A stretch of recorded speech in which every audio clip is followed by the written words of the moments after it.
जिसने देश की सेवा में अग्रिम भूमिका न निभाई हो। और ये भी सोने में सुहागा है कि आप स्वयं भी सैनिक स्कूल के विद्यार्थी रहे हैं।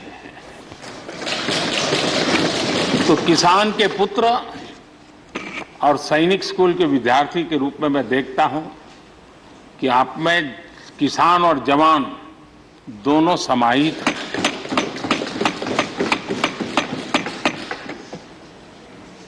मैं आपकी अध्यक्षता में इस सदन से सभी देशवासियों को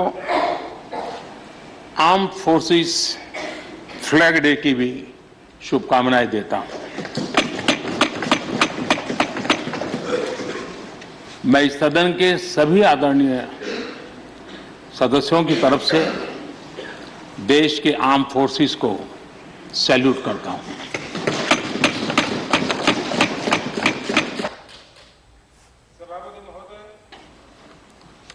आज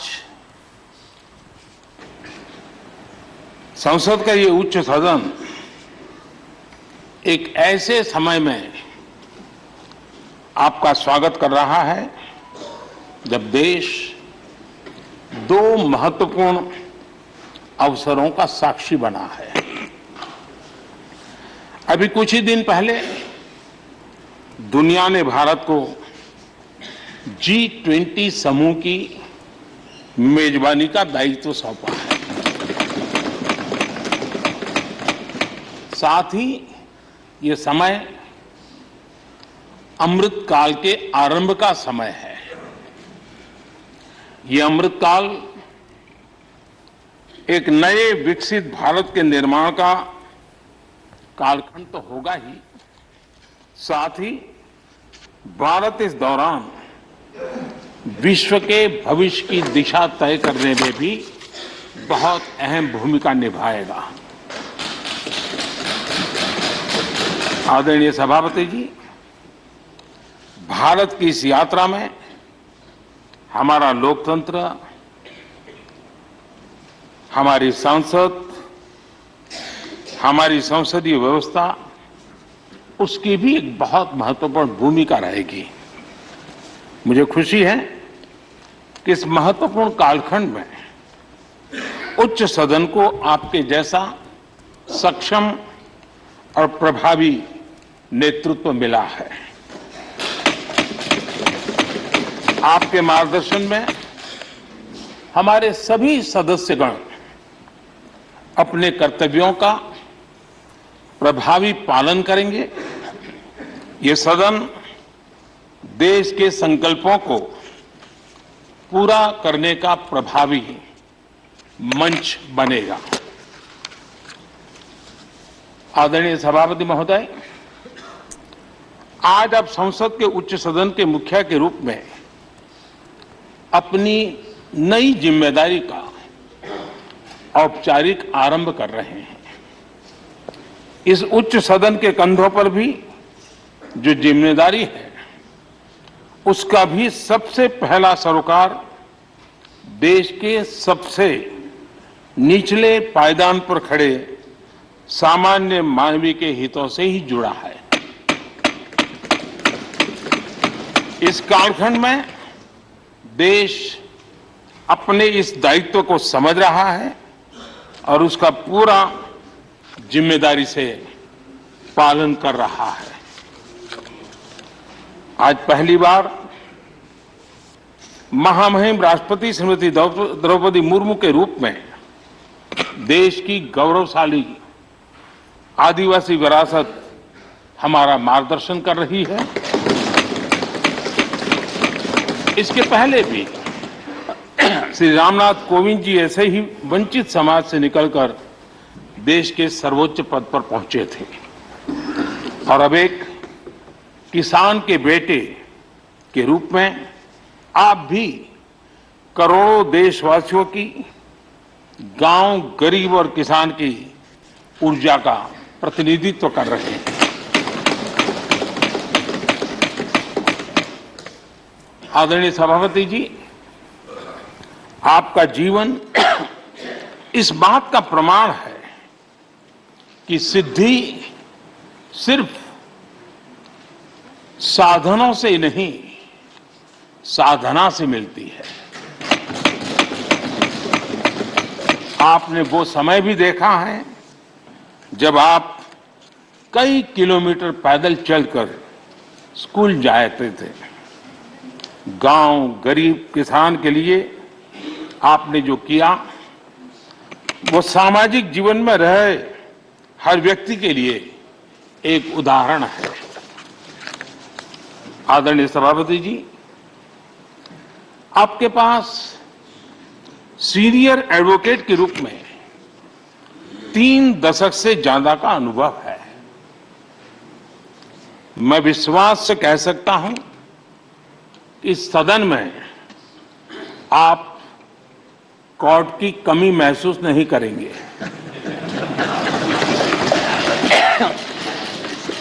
क्योंकि राज्यसभा में बहुत बड़ी मात्रा में वो लोग ज्यादा हैं जो आपको सुप्रीम कोर्ट में मिला करते थे, और इसलिए वो मूड और मिजाज भी आपको यहां पर जरूर अदालत की याद दिलाता रहेगा। आपने विधायक से लेकर सांसद, केंद्रीय मंत्री, गवर्नर तक की भूमिका में भी काम किया है। इन सभी भूमिकाओं में जो एक बात कॉमन रही वो है देश के विकास और लोकतांत्रिक मूल्यों के लिए आपकी निष्ठा। निश्चित तौर पर आपके अनुभव देश और लोकतंत्र के लिए बहुत ही महत्वपूर्ण है। आदरणीय सभापति जी, आप राजनीति में रहकर भी दलगत सीमाओं से ऊपर उठकर सबको साथ जोड़कर काम करते रहे हैं। उपराष्ट्रपति के चुनाव में भी आपके लिए सबका वो अपनापन हमने स्पष्ट रूप से देखा। मतदान के 75% वोट प्राप्त करके जीत हासिल करना अपने आप में अहम रहा है। आदरणीय सभापति जी, हमारे यहां कहा जाता है नयति इति नायकः, अर्थात जो हमें आगे ले जाए वही नायक है। आगे लेकर जाना ही नेतृत्व की वास्तविक परिभाषा है।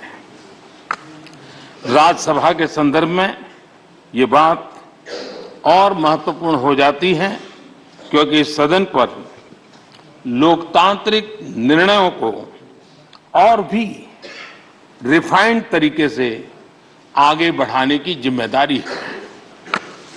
इसलिए जब आपके जैसा जमीन से जुड़ा नेतृत्व इस सदन को मिलता है तो मैं मानता हूं कि ये सदन के हर सदस्य के लिए सौभाग्य है।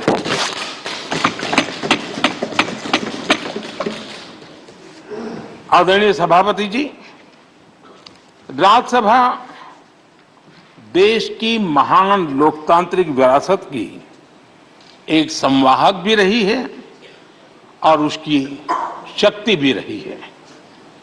हमारे कई प्रधानमंत्री ऐसे हुए जिन्होंने कभी न कभी राज्यसभा सदस्य के रूप में कार्य किया। अनेक उत्कृष्ट नेताओं की संसदीय यात्रा राज्यसभा से शुरू हुई थी।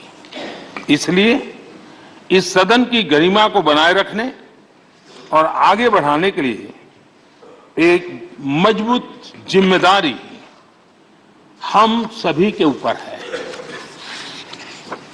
आदरणीय सभापति जी, मुझे विश्वास है कि आपके मार्गदर्शन में ये सदन अपनी इस विरासत को, अपनी इस गरिमा को आगे बढ़ाएगा, नई ऊंचाइयां देगा।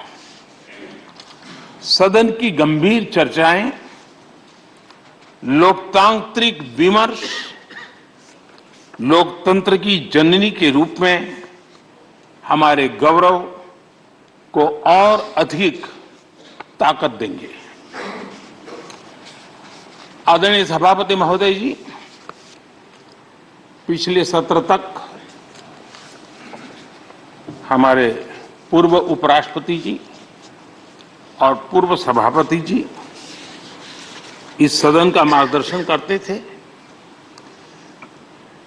और उनकी शब्द रचनाएं, उनकी तुकबंदी सदन को हमेशा प्रसन्न रखती थी। ठहाके लेने के लिए बड़ा अवसर मिलता था। मुझे विश्वास है कि आपका जो हाजिर जवाबी स्वभाव है वो उस कमी को कभी खलने नहीं देगा और आप सदन को वो लाभ भी देते रहेंगे। इसी के साथ मैं पूरे सदन की तरफ से, देश की तरफ से, मेरी तरफ से आपको बहुत बहुत शुभकामनाएं देता हूं। धन्यवाद।